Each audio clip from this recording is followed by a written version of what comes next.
आइए जानते हैं झारखंड के हर जिला हर क्षेत्र की छोटी से लेकर बड़ी खबरों को। उससे पहले चैनल पर नए जुड़े हैं तो चैनल को सब्सक्राइब करना ना भूलें। मुख्यमंत्री हेमंत सोरेन ने कहा है कि झारखंड 25 वर्षों का सफर तय कर चुका है। ऐसे में इस बार राज्य के लिए मजबूत और बहुआयामी बजट की आवश्यकता है जो युवा राज्य की संभावनाओं को आकार दे सके। बजट संतुलित, समावेशी और व्यापक हो, जिसमें जन आकांक्षाएं दिखें और विकास को गति मिले। मुख्यमंत्री गुरुवार को झारखंड मंत्रालय में आयोजित अबुआ दिशोम बजट संगोष्ठी को संबोधित कर रहे थे। उन्होंने कहा कि बजट ऐसा होना चाहिए जो हर वर्ग और हर क्षेत्र को मजबूती के साथ आगे ले जाए।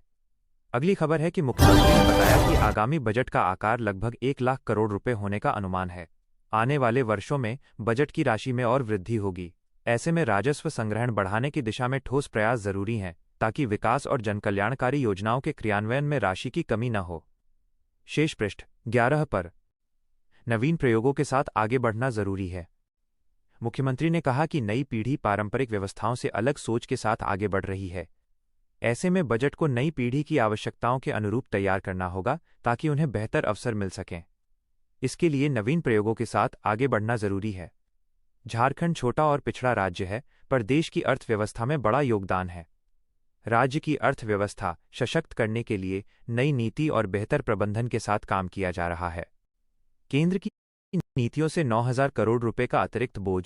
वित्त मंत्री राधाकृष्ण किशोर ने कहा कि केंद्र सरकार की नीतियों के कारण झारखंड पर आर्थिक दबाव बढ़ रहा है। मनरेगा मजदूरी मद और जीएसटी दर युक्तिकरण से राज्य पर करीब 9,000 करोड़ रुपए का अतिरिक्त बोझ पड़ने का अनुमान है। केंद्र प्रायोजित योजनाओं की राशि समय पर नहीं मिलने से विकास कार्य प्रभावित हो रहे हैं। मौजूदा वित्तीय वर्ष में कृषि, स्वास्थ्य, शिक्षा, ग्रामीण विकास और सिंचाई के लिए कुल बजट का 36.59% प्रावधान है, जिसे 50% किया जाना चाहिए। वहीं सामाजिक क्षेत्र के लिए 17.5% बजट को बढ़ाकर 25 से 30% करने पर जोर दिया। उन्होंने ग्रामीण अर्थव्यवस्था को सशक्त करने को प्राथमिकता बताते हुए चतरा लातेहार के बीच डॉक्टर भीमराव अंबेडकर विश्वविद्यालय की स्थापना को अगले बजट में शामिल करने का निर्देश दिया। विशेषज्ञों व आम लोगों के सुझावों को मिलेगा स्थान। मुख्यमंत्री ने कहा कि बेहतर और संतुलित बजट के लिए आम लोगों से सुझाव मांगे गए। इसके साथ ही देश के विभिन्न विषयों के विशेषज्ञों से भी चर्चा की गई। उनके सुझावों को बजट में शामिल करने का प्रयास किया जा रहा है। अगली खबर है, अगले 3 सप्ताह तक मौसम का मिजाज लगभग एक जैसा बना रहेगा। मौसम विभाग के अनुसार राज्य के अधिकांश जिलों में सुबह के समय कहीं कहीं हल्के दर्जे का कोहरा देखने को मिल सकता है।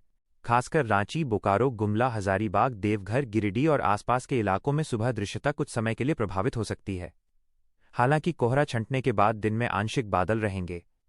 मौसम पूरी तरह शुष्क बना रहेगा। मौसम विभाग के पूर्वानुमान के मुताबिक राज्य में अगले 4 दिनों के दौरान न्यूनतम तापमान में 3 से 4 डिग्री सेल्सियस तक की बढ़ोतरी हो सकती है। हालांकि अधिकतम तापमान में अगले 3 दिनों तक किसी बड़े बदलाव की संभावना नहीं है। रांची और इसके आसपास के इलाकों में अधिकतम तापमान 26 से 27 डिग्री और न्यूनतम तापमान 11 से 14 डिग्री सेल्सियस के बीच रहने का अनुमान है। दिन में हल्की गर्मी का एहसास होगा, जबकि सुबह और देर रात हल्की ठंड बनी रहेगी। अगली खबर है कि बिहार सरकार 3 फरवरी को वित्त वर्ष 2026-27 का बजट पेश करेगी। नई नीतीश सरकार का ये पहला बजट है। इसमें महिलाओं को 2-2 लाख रुपए देने और किसानों की आमदनी बढ़ाने के इंतजाम होंगे। ये बजट नौकरी रोजगार के साधन जुटाने वाला होगा। सरकार उद्योग लगाने, सड़कों को बेहतर करने और शिक्षा पर फोकस करेगी। आम लोगों के जीवन को आसान बनाने पर ध्यान दिया जाएगा। मंडे स्पेशल में जानिए बजट कैसा होगा, नौकरी रोजगार देने की कैसे व्यवस्था होगी, इंडस्ट्री कहां लगेगी, नीतीश के बजट में क्या क्या होगा। करीब 3,70,000 करोड़ रुपए का होगा बजट। बिहार सरकार चुनावी घोषणाओं के बाद भारी आर्थिक संकट में फंस गई है। इसका असर बजट 2026-27 पर पड़ सकता है। पिछले साल के मुकाबले इस बार बजट कम बढ़ने के आसार हैं। हालांकि राज्य सरकार पिछले साल के 13% इजाफे को इस बार जारी रखने की कोशिश करेगी।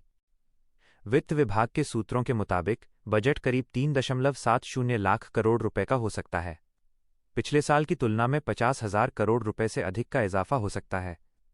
ये पिछले बजट में हुई वृद्धि 57,000 करोड़ रुपए से कम है। इसे चुनावी साल खत्म होने का असर कह सकते हैं। वित्त मंत्री बिजेंद्र यादव कर सकते हैं ये 5 बड़ी घोषणाएं। 1. नौकरी रोजगार से आम लोगों की आय बढ़ाने पर फोकस। बिहार सरकार 2026-27 के बजट में प्रति व्यक्ति आय दोगुना करने पर फोकस करेगी। इसके लिए कई नई घोषणाएं हो सकती हैं। 1 करोड़ युवाओं को नौकरी रोजगार देने का वादा है। इसके लिए कई नए प्रावधान किए जाएंगे। हर जिले में औद्योगिक क्षेत्र की स्थापना की जा रही है। इसके लिए 2000 करोड़ रुपए की घोषणा की जा सकती है। क्यों हो सकती है घोषणा? नीतीश सरकार को अगले 5 साल में 1 करोड़ युवाओं को नौकरी रोजगार देने के वादे को पूरा करना है। पहले साल लगभग 20 लाख नौकरियां रोजगार देने हैं। देश में बिहार के लोग सबसे गरीब हैं। प्रति व्यक्ति सालाना आमदनी देश में सबसे कम 69,321 रुपए है। पलायन बड़ी समस्या है। बिहार के लोगों को अपने राज्य में काम मिले, इसके लिए उद्योग बढ़ाना जरूरी है। फायदा: सरकार युवाओं को नौकरी रोजगार देने पर ध्यान देती है तो बेरोजगारी कम होगी, पलायन घटेगा, नए उद्योग लगने से आर्थिक तरक्की होगी, लोगों की आमदनी बढ़ेगी। 1 फरवरी को पेश होने वाले बजट के बाद सोना चांदी खरीदना सस्ता हो सकता है। सरकार इस पर लगने वाली कस्टम ड्यूटी को 6% से घटाकर 4% कर सकती है। अगर ऐसा होता है तो सोना प्रति 10 ग्राम करीब 3,000 और चांदी 6,000 रुपये सस्ती हो सकती है। 2025 में सोना 75% और चांदी 167% बढ़ी है। अभी यानी जनवरी 2026 में 10 ग्राम 24 कैरेट सोना 1.50 लाख और 1 किलो चांदी 3.50 लाख रुपए में मिल रही है। हरदा जिले में रबी विपणन वर्ष 2026-27 के लिए गेहूं का पंजीयन 7 फरवरी 2026 से शुरू होगा और यह प्रक्रिया 7 मार्च 2026 तक चलेगी। मध्य प्रदेश शासन के निर्देश के अनुसार किसान इस दौरान अपने खेतों और फसल का पंजीयन करवा सकेंगे। यह पंजीयन किसानों को उनकी उपज के सही मूल्य और सरकारी योजनाओं का लाभ पाने में मदद करेगा। बटाईदारों के लिए ये नियम विशेष रूप से सिकमी बटाईदार और वन पट्टाधिकारी किसानों के लिए पंजीयन करना अनिवार्य है। अधिकारियों ने स्पष्ट किया है कि पंजीयन के लिए जमीन के अनुबंध 2 फरवरी 2026 से पहले का होना जरूरी है। साथ ही अनुबंध पर भूस्वामी और बटाईदार दोनों के हस्ताक्षर जरूरी होंगे। सिकमी पंजीयन के लिए उचित मूल्य के स्टाम्प पेपर पर अनुबंध प्रस्तुत करना भी अनिवार्य है। जिला आपूर्ति अधिकारी वासुदेव भदौरिया ने किसानों से अपील की है कि वे पंजीयन करते समय अनुबंध सही और पुराना ही जमा करें। इससे पंजीयन की प्रक्रिया में किसी प्रकार की दिक्कत नहीं होगी और समय पर सभी किसानों का पंजीयन पूरा हो सकेगा। उन्होंने कहा कि ये कदम किसानों को सरकारी सुविधाओं और उचित मूल्य सुनिश्चित करने के लिए महत्वपूर्ण है। अगली खबर है कि 68वें ग्रैमी अवार्ड 2026 का समापन हो चुका है। इस साल सबसे ज्यादा ग्रैमी अवार्ड केंड्रिक लैमर और बैड बनी ने अपने नाम किए हैं। एल्बम ऑफ द ईयर का सबसे बड़ा खिताब बैड बनी ने अपने नाम किया। वहीं केंड्रिक लैमर और SZA ने लेडी गागा और ब्रूनो मार्स को हराते हुए record of the year award अपने नाम किया। ग्रैमी 2026 में भारत की उम्मीदों को झटका लगा है।